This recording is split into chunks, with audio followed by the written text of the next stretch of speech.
Assalamualaikum warahmatullahi wabarakatuh. Saudaraku yang dimuliakan Allah, semoga kita selalu dalam keadaan sehat walafiat. Amin ya rabbal alamin. Kisah perang Uhud dan kesalahan fatal, penyebab kalahnya pasukan muslim. Perang Uhud adalah peristiwa bersejarah dalam Islam di masa Rasulullah Sallallahu Alaihi Wasallam. Terjadinya perang ini disebabkan karena kekalahan pada perang sebelumnya. Perang Uhud adalah upaya balas dendam dari kaum Quraisy setelah kekalahan mereka di Perang Badar. Pernyataan tersebut ditulis dalam buku Sang Panglima Tak Terkalahkan, Berita Bukat Khalid bin Walid, karya Hanatul Ula Maulidiyah. Perang Uhud terjadi pada 15 Syawal di tahun ketiga Hijriah. Dalam pertempuran ini, Nabi Muhammad SAW mengerahkan 1000 pasukan, tetapi 300 diantaranya yang dipimpin oleh Abdullah ibn Abi al-Munafiq membelot. Akibatnya, pasukan Rasulullah tersisa 700 orang, termasuk 50 penunggang kuda. Menghadapi jumlah musuh yang lebih banyak, Nabi Muhammad SAW menyusun strategi dengan menempatkan pasukan di atas Jabal Uhud untuk menghadapi perang ini. Persiapan kedua pihak menghadapi perang. Merangkum buku Sirah Nabawiyah karya Syekh Syafiur Rahman Al-Mubarakfuri. Setelah kalah di Perang Badar, kebencian masyarakat Makkah terhadap kaum muslim semakin membara. Quraisy merasa kehilangan banyak pemimpin dan bertekad untuk membalas dendam, sehingga mereka melarang penduduk Makkah meratapi korban Badr dan menunda tebusan tawanan agar kaum muslim tidak merasa lebih unggul. Quraisy sepakat untuk melancarkan serangan besar-besaran sebagai bentuk balas dendam. Pemimpin seperti Ikrimah bin Abu Jahal, Safwan bin Umayyah, dan Abu Sufyan bin Harb sangat antusias dalam persiapan ini. Mereka mengumpulkan barang dagangan yang hilang dan menggugah semangat warga kaya untuk memberikan dukungan finansial. Safwan membujuk penyair Abu Azzah untuk membantu membangkitkan semangat kabilah-kabilah. Setelah setahun persiapan, mereka berhasil mengumpulkan sekitar 3.000 prajurit, termasuk 15 wanita, untuk memberikan semangat. Pasukan ini terdiri dari 3.000 unta, 200 orang penunggang kuda, dan 700 prajurit bersenjata. Abu Sufyan ditunjuk sebagai komandan tertinggi, dengan Khalid bin Al-Walid memimpin pasukan berkuda. Sementara itu, di Madinah, umat Islam dalam keadaan siaga. Setiap muslim siap siaga dengan senjata, bahkan saat salat.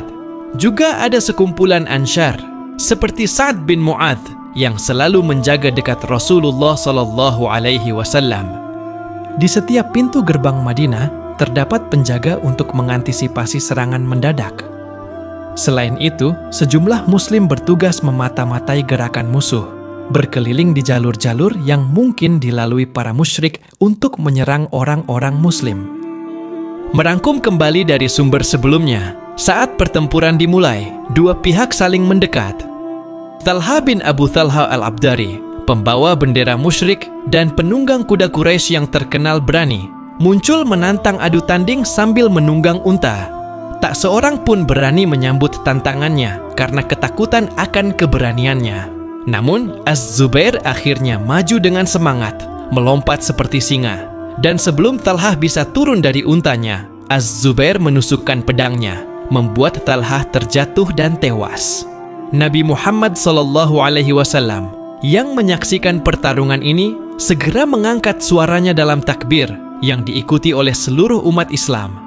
Beliau memuji Az-Zubair dan bersabda, "Sesungguhnya setiap nabi itu mempunyai pengikut setia. Adapun pengikut setiaku adalah Az-Zubair." Setelah Az-Zubair mengalahkan Talha bin Abu Talha, pertempuran semakin memanas, terutama di kalangan pasukan musyrik. Pertempuran berkecamuk di seluruh medan, sementara umat Islam dipenuhi iman menyerbu musuh dengan semangat, berteriak, "Matilah, matilah," selama perang Uhud. Di titik lain, Wahsy bin Harb, seorang budak dari Habasyah yang mahir melempar tombak, melihat Hamzah bin Abdul Muttalib yang bertarung dengan gagah, mengalahkan banyak musuh. Wahsy bersembunyi di balik batu dan pohon, menunggu kesempatan. Saat Hamzah sedang bertarung dengan Sibak bin Abdul Uzza dan berhasil membunuhnya, Wahsy memanfaatkan momen itu. Dia melemparkan tombaknya mengenai perut bagian bawah Hamzah hingga tembus ke selangkangan. Hamzah terluka parah dan akhirnya jatuh dan meninggal. Perang Uhud semakin berjalan dengan cepat. Kaum muslim yang berperang di garis depan awalnya tidak menyadari perkembangan situasi yang terjadi. Namun, begitu mereka mendengar suara Rasulullah SAW, mereka segera bergegas menghampiri beliau. Setibanya di lokasi, mereka menemukan keadaan yang mengkhawatirkan. Rasulullah SAW terluka, 6 orang Ansyar tewas dan orang lainnya terluka parah, sementara Sa'd dan Talhah masih bertarung dengan berani. Para sahabat segera menggunakan tubuh dan senjata mereka untuk melindungi Rasulullah SAW dari serangan musuh. Abu Bakar Asy-Siddiq, sahabat terdekat Nabi Muhammad SAW, adalah orang yang pertama tiba dan melihat Talhah yang dengan gagah berani melindungi Rasulullah SAW. Bersama Abu Ubaidah, ia berusaha melepaskan 2 keping rantai topi besi yang menancap di pipi Nabi Muhammad SAW. Abu Ubaidah bahkan rela menggunakan giginya untuk mencabut kepingan besi tersebut, meskipun hal itu menyebabkan giginya goyah. Setelah melewati situasi yang sangat berbahaya, sahabat lebih banyak berkumpul untuk melindungi sekitar Rasulullah SAW, termasuk Abu Dujanah, Mus'ab bin Umair, dan Ali bin Abu Thalib. Kesalahan fatal, penyebab kalahnya prajurit Muslim. George F. Nafziger, dalam bukunya Islam at War, menggambarkan keadaan dalam kekalahan Perang Uhud. Saat perang berlangsung, pasukan Muslim sempat unggul.